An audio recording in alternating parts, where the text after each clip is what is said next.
passionné. Bon, bah, je suis avec Jean-Marc de la fédération FFFMC. Fédération FFMC, Fédération Française des Moteurs en Colère. Voilà. Donc aujourd'hui, il y a des nouvelles lois qui arrivent pour un peu empêcher le monde de la moto d'être libre. Est-ce que tu peux nous expliquer les nouvelles lois qui peuvent arriver prochainement? Oui, alors c'est pas tout à fait des lois, ce sont des mesures qui sont comment dire, en gestation depuis quelque temps, notamment le contrôle technique. Alors bon, pour reprendre un petit peu dès le départ, il y a d'abord le contrôle technique qu'on voudrait imposer aux usagers d'euromotorisés, hein, c'est pas qu'aux motos, c'est aux scooters, etc. Bon, il faut savoir que ce contrôle technique, il a été mis en place au départ, enfin c'était DEKRA qui voulait le mettre en place, hein, parce qu'ils ont fait un fort lobbying au niveau de l'Europe pour mettre en place ce contrôle technique, puisqu'ils voyaient un petit peu la manne. Et puis, nous, on a dénoncé ça, hein, forcément, et on a réussi à prouver qu'il y avait une connivence entre certains députés européens et DEKRA, puisque ces députés européens étaient carrément les porte-parole de DEKRA au sein de la communauté européenne, donc voilà, à Bruxelles en tout cas. Donc on a réussi à faire annuler ça. Et surtout, on a obtenu le fait que l'État français pouvait avoir son droit de subsidiarité. Ça veut dire quoi, la subsidiarité? Ça veut dire que chaque État, en son sein, peut décider ou non de mettre en place le contrôle technique en l'occurrence, ou une mesure quelconque. La communauté européenne a sommé l'État français de lui donner des preuves de baisse de l'accidentalité au niveau des euromotorisés, des usagers d'euromotorisés.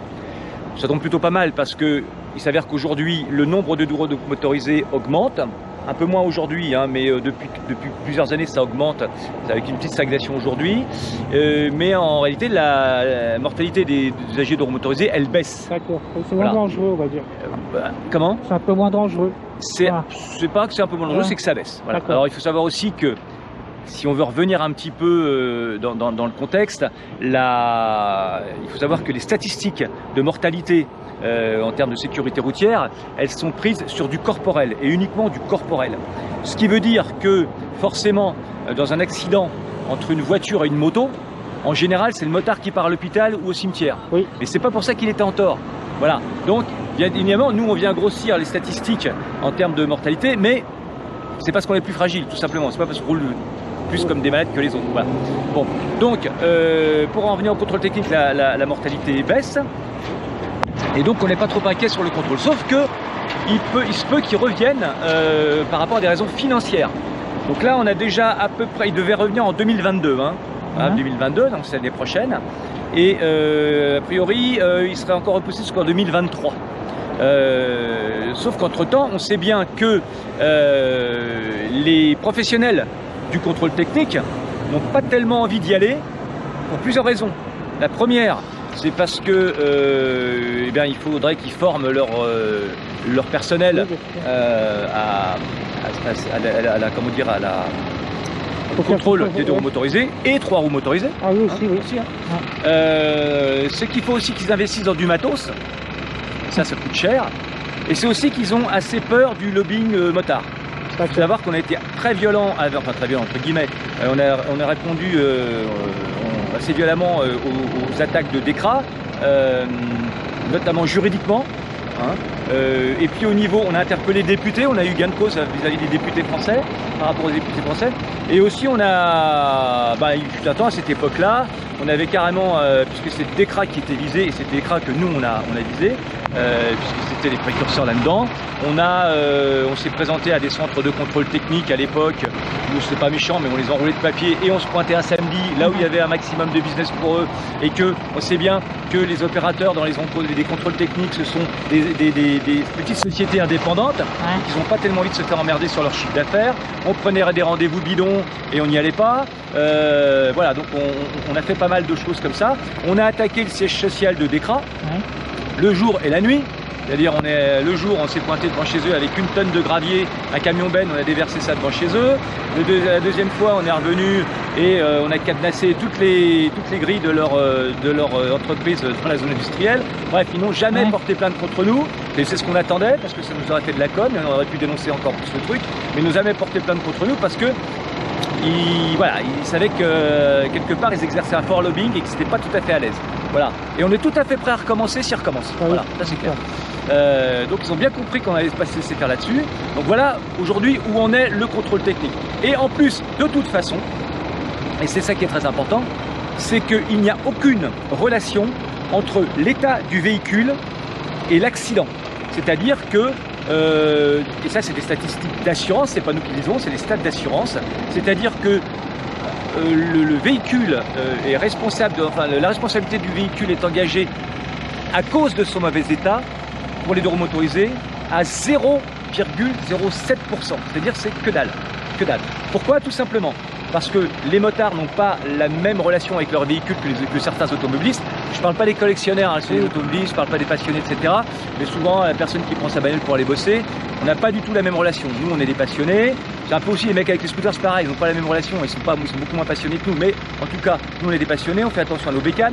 On sait de toute façon que la sanction sur un deux roues motorisé qui est en mauvais état, elle est immédiate. Hein, c'est la gamelle, c'est le danger. On n'a pas de carrosserie, donc on en est bien conscient. Et puis, comment dire,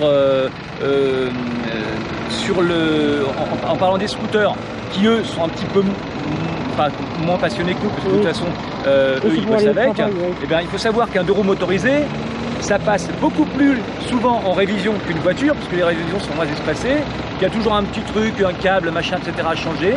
Et ça, c'est très important de savoir. Et surtout, qu'un deux roues motorisé en usage, ça roule moins qu'une voiture.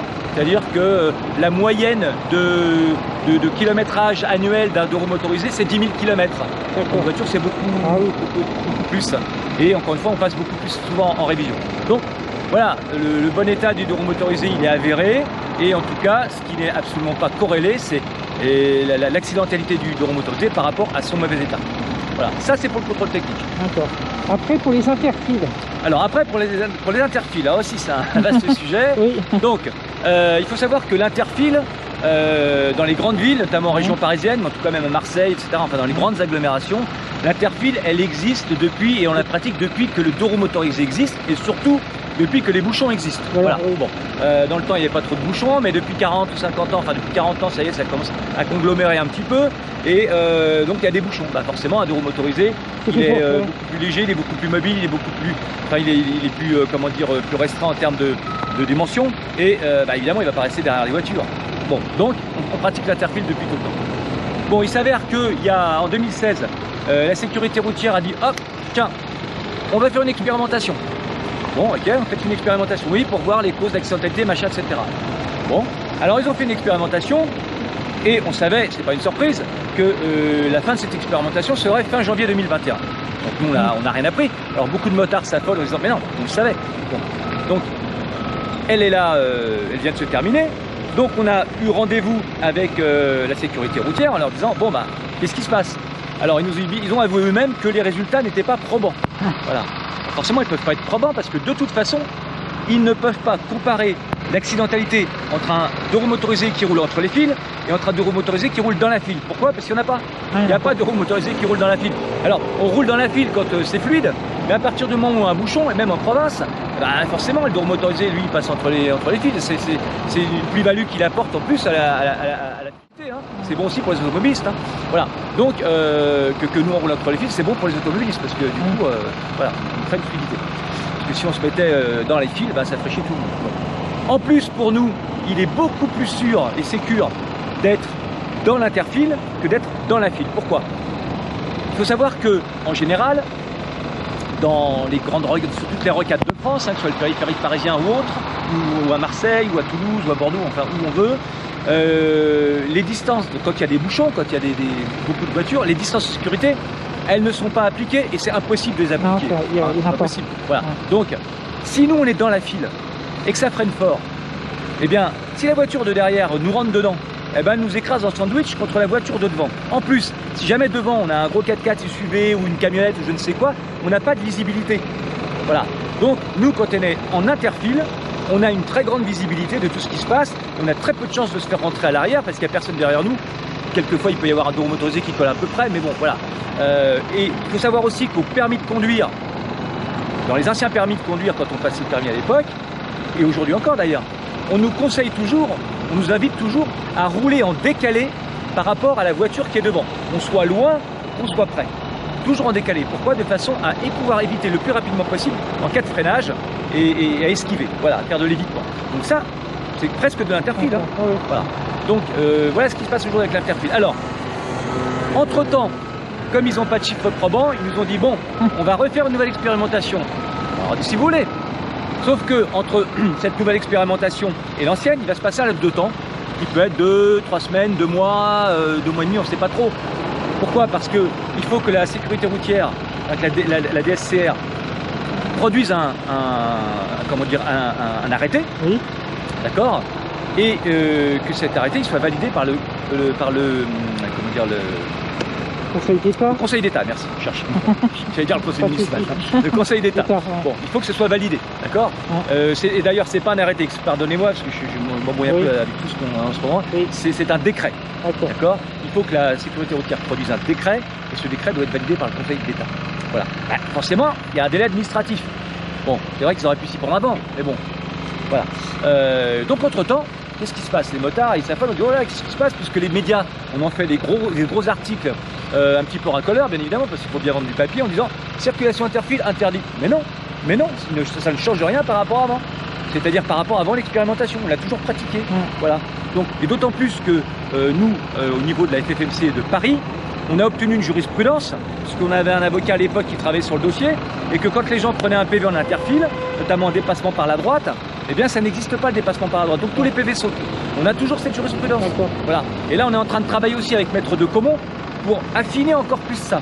Donc les motards qui seront verbalisés, il ne faut pas qu'ils hésitent à venir, à se rapprocher de nous, adhérents ou pas adhérents, hein, ils se rapprochent de la FFMC et on va les conseiller, on va les orienter justement pour qu'ils puissent faire sauter leur PV. Une précision, si un motard a un PV en circulation interfile ou un PV avec lequel il n'est pas d'accord, il ne faut surtout pas qu'il signe. Il ne faut pas signer et il faut contester. Parce que si vous signez un PV, c'est compliqué après de le contester. Ça peut se faire, mais c'est beaucoup plus compliqué. Et donc on va bien évidemment faciliter le travail de l'avocat, de Maître de Comont en l'occurrence, si on ne signe pas le PV. D'accord. Voilà. Ça c'est important. Et si c'est un PV à la volée, genre vidéosurveillance, vidéo-verbalisation, bah là il n'y a pas de signation de toute façon et on contestera. Et ça c'est important. Et après au niveau des stationnements dans Paris qui commencent...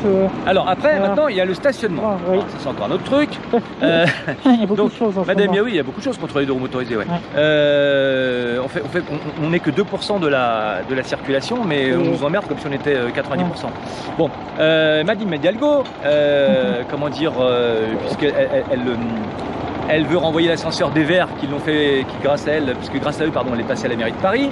Donc maintenant, et puis vous savez bien qu'on a cette montée de la pensée unique, de l'écologie. Je ne parle pas des vrais écolos, hein, les mesurés, ceux qui, comme nous d'ailleurs, comme nous tous, pensent qu'il faut effectivement faire un geste pour la planète. On est tous d'accord là-dessus, on n'est pas abrutis, on n'a pas envie d'avoir une planète pourrie et de respirer de la merde. Mais il y a des intégristes, des fascistes, il faut bien les nommer chez les écologistes, ce qu'on appelle nous les écolos facho-bobos parisiens, les parigots.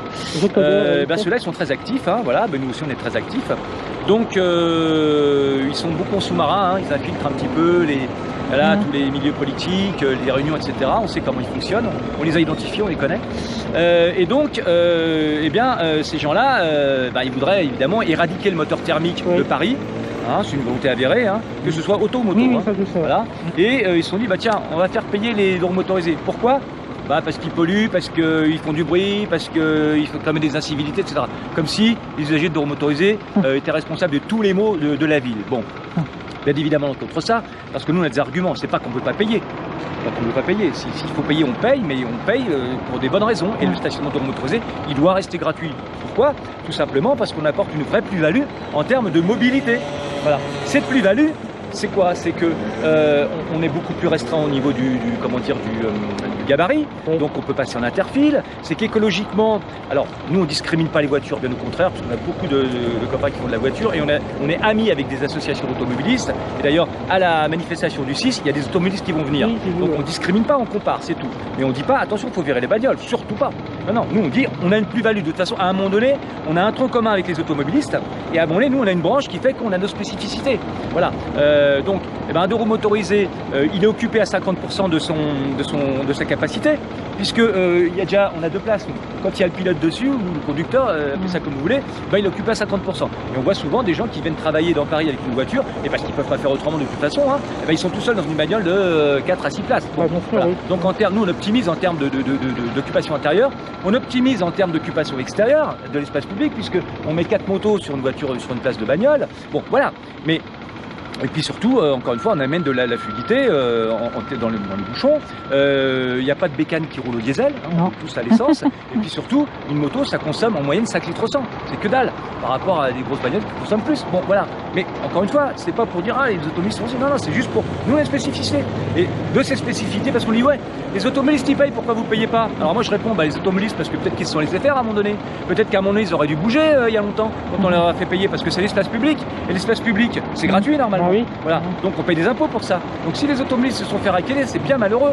Alors il y a des associations aujourd'hui qui essayent de renverser la peur, mais ça va être très compliqué. Mais nous en tout cas, on dit là, nous on se défend, on n'a pas envie de payer parce que il n'y a pas de raison qu'on paye, on amène une certaine plus-value. Alors on nous dit oui, mais vous occupez l'espace public. Alors, M. Béliard nous dit ça à la mairie de Paris, vous occupez l'espace public. Je dis ok d'accord. Alors si on va jusqu'au bout de votre raisonnement, dans ces cas-là, il faut faire payer les vélos aussi. Parce que les vélos aussi, ils occupent l'espace public. Et puis en plus, eux, en termes de stationnement, il leur faut des arceaux en métal, donc ça coûte cher à mettre en place. Pourquoi? Parce qu'ils se font piquer les vélos. Un vrai problématique en Paris, région parisienne, c'est le vol des vélos. Qui pose son vélo, il revient 5 minutes après, il est sûr qu'il n'y a plus rien s'il ne l'a pas attaché. Bon. Alors que nous en moto, on a ce problème-là, mais beaucoup moins. Et surtout nous en moto, on demande du stationnement qui ne coûte rien. Juste une simple peinture au sol et c'est tout. Juste pour matérialiser le stationnement. On a fait plein de propositions aussi, par exemple dans les rues qui sont un peu, qui sont pas assez larges, pardon, pour mettre du stationnement voiture. Et en forme longitudinale, le long du trottoir, hein, on peut faire un stationnement de roues motorisées pas large et les roues motorisées se garent dans la longueur du trottoir. J'ai vu dans Paris qu'ils ont commencé à en faire justement. Voilà, c'est ça. Voilà. Et donc ça évite aussi de piquer des places de bagnole pour en faire des places de moto. Justement. Voilà, c'est ça. Donc là, voilà. Après, voilà. Donc nous on apporte tout un tas de solutions parce qu'on ne s'oppose jamais par principe. La FFMC ne s'oppose jamais sans proposer quelque chose en contrepartie. Voilà. On ne s'oppose pas pour dire non, on n'est pas content. On s'oppose parce qu'on a 40 ans d'expérience et qu'on sait comment ça se passe et qu'on apporte des propositions vis-à-vis de ça. Voilà en fait où on en est aujourd'hui du stationnement de roues motorisées. Donc on est vent debout contre ça, on fait une manif le 6, on a fait une manifestation pendant plus d'une semaine, pendant une semaine complète tous les jours, au mois de décembre. La prochaine c'est samedi à 14h. La prochaine c'est samedi à 14h, avenue Foch, et donc au niveau de la porte Dauphine. Et bien évidemment si les automobilistes veulent venir, ils sont les bienvenus, parce que ce que je voudrais préciser aussi, c'est que lorsqu'on défend nos droits, par exemple en termes de stationnement, ou en termes de ZFE aussi, les zones à faible émission, d'accord, il faut savoir que voilà, ça c'est un motard qui a dû me reconnaître. Donc il faut savoir que, tout ce qu'on demande nous par rapport aux deux roues motorisées, c'est aussi utile pour les voitures. Pourquoi? Parce que quand on met en place nos avantages, c'est aussi parce qu'on explique qu'un deux roues motorisé, c'est une voiture en moins dans la circulation. Souvent, et notamment en région parisienne ou dans les grandes villes, on voit qu'il y a plus de scooters que de motos. C'est qui ces scooters-là? Ce sont des automobilistes qui en ont eu marre d'être dans les bouchons et qui se sont reportés sur le deux roues motorisé. C'est bon pour les automobilistes, pourquoi? Parce que c'est une bagnole en moins, et ça fait plus de place pour eux. Un deux roues motorisé qui s'est transformé, une voiture qui s'est transformée en deux roues motorisé, ça fait plus de place pour les autres automobilistes qui, eux, n'ont pas envie, ou ont peur, ou ne peuvent pas, pour je ne sais quelle raison, passer aux deux roues motorisées. Et ou même c'est parce qu'ils ont juste envie de se dire, moi je veux garder ma bagnole, ils ont tout à fait le droit bien sûr, et ça leur fait plus de place, donc c'est bon pour eux aussi, bien évidemment. Hein. Donc c'est ça aussi qu'on voudrait dire à nos amis automobilistes, c'est que Parce que j'ai eu affaire à un monsieur qui vient de monter une association automobiliste qui dit ouais, c'est dégueulasse, vous mettez en avant vos spécificités, vous parlez que de vous et vous nous discriminez. Mais il n'a rien compris. On discrimine personne, tout le monde a le droit de rouler. Même les mecs en vélo, ils ont le droit de rouler. Donc tout le monde a le droit de rouler, chacun fait ce qu'il veut. Nous, on défend nos spécificités et c'est pas pour ça qu'on écrase les automobilistes, bien au contraire. Nous, ce qu'on dit, c'est que encore une fois, un Doro motorisé en plus, c'est une voiture en moins. Et donc, c'est plus de place pour ceux qui continuent à reprendre dans leur voiture. Et c'est aussi un passager en moins, quelquefois, dans les transports en commun, qui sont souvent surengorgés. Voilà. Donc, on ne bosse pas contre les autres, au contraire. Et du coup, tu penses quoi de l'avenir de la moto en 2021, maintenant, à Paris ou autre? L'avenir de la moto, il est comme l'avenir de la voiture. À un moment donné, j'ose espérer penser qu'au bout de 6 ans, dans les mairies qui sont passées écolo, intégristes, les gens s'apercevront que ça commence à être compliqué. Encore une fois, je ne parle pas de l'écologie en règle générale, parce que c'est vrai qu'il faut vraiment prendre ce problème à bras-le-corps. L'écologie, d'abord, elle n'est pas parisienne, elle n'est pas marseillaise, elle n'est pas française, elle est mondiale. C'est pour ça que ça me fait marrer quand on parle de véhicules électriques. Hein. On est en train de massacrer l'autre côté de la planète pour aller chercher des métaux rares. Bon. Mais elle est mondiale, l'écologie. Donc il faut évidemment prendre conscience qu'on n'a pas envie de laisser une planète pourrie à nos enfants. Voilà. Mais l'avenir du Doro motorisé, je pense que pour l'instant, j'ai pas l'impression que les constructeurs s'affolent plus que ça. Il y a beaucoup de gens qui, surtout dans la voiture, un peu moins dans la moto, mais dans la voiture, il y a beaucoup de gens qui passent à l'électrique. On va vite s'apercevoir que c'est une connerie, je pense. Hein. Et d'ailleurs, on commence déjà beaucoup à parler de l'hydrogène aussi. Hein, ou même on parle aussi du rétrofit. Hein, c'est-à-dire que garder son véhicule et y mettre dedans une motorisation électrique. Pour les voitures anciennes plutôt. Pour les voitures anciennes notamment. Bon, moi je trouve ça dommage parce qu'effectivement, une voiture ancienne, elle a son moteur, et voilà, si on met un moteur électrique dedans dans une 2 chevaux, c'est moins drôle. Mais bon, après chacun fait ce qu'il veut. Mais en tout cas, je suis pas persuadé que l'avenir du Doro motorisé de la voiture soit vraiment remis en question là tout de suite. Ça va se reposer bien sûr, mais de toute façon il y a toute une industrie énorme qui fait vivre énormément de gens derrière. On ne peut pas comme ça d'un claquement de doigts demander aux gens de changer de mode de vie ou de modèle économique surtout en 3-4 ans, alors que c'est un modèle économique qu'on a depuis la dernière guerre, depuis pratiquement 70 ans. Voilà. Et puis voilà, on nous a toujours dit la liberté, la voiture c'est liberté, la moto c'est liberté, etc. Oui, c'est un espace de liberté. Bon, maintenant il y a des gens qui préfèrent faire du vélo, ils ont raison, ils font ce qu'ils veulent. Hein. Nous, on n'empêche personne de faire du vélo. Moi-même j'en fais. Hein. Moi, quand je fais des parcours dans Paris, des petits parcours, machin, etc. Ou quand j'ai envie de me dégourdir parce que j'ai envie de faire un peu de sport, je prends mon vélo. Et voilà. D'accord, ok. Bah écoute, et alors on peut vous rejoindre sur Facebook? Alors oui, on a un Facebook FFMC PPC, d'accord. Et puis si les gens veulent aller sur notre site, voir un petit peu nos combats, voir ce qu'on fait, avoir plus d'explications, etc. C'est il suffit de taper sur Google FFMC PPC ou FFMC Paris, et boum, vous arrivez directement sur notre site. D'accord. Et ben écoute, je te remercie Jean-Marc. Avec plaisir. Et puis à très bientôt. Merci. À bientôt.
abonnez-vous à ma chaîne YouTube La Passion Automobile, mon Instagram La Passion Automobile, et ciao ciao.